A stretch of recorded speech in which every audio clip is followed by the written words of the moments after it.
जो आपने कर्म किए हैं उसका फल आसमान है।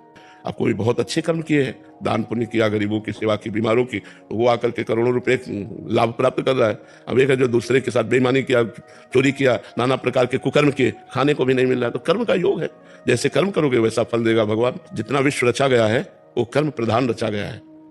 कर्म प्रधान विश्व रचि राखा, और जो जस करे तासि फल चाखा। इसमें भगवान का क्या दोष है?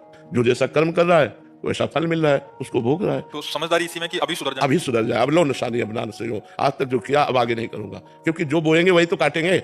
हम अगर आम लगाएंगे तो आम, बम्बूल लगाएंगे तो काटा। तो अब लगाते बम्बूल है, चाहते दाग छुआ रहा है, तो कहां से प्राप्त हो? क्योंकि सब एक जैसे कर्म थोड़ी कर रहे हैं, सब अलग अलग कर्म कर रहे हैं, तो अलग अलग उनका दंड या पुरस्कार, पुण्य या पाप, सुख या दुख, ये फल प्राप्त हो रहा है। तो इसलिए हमें इसमें कोई खास चिंतन नहीं करना। खास चिंतन करना है कि भजन करके हमको अच्छे बनना है।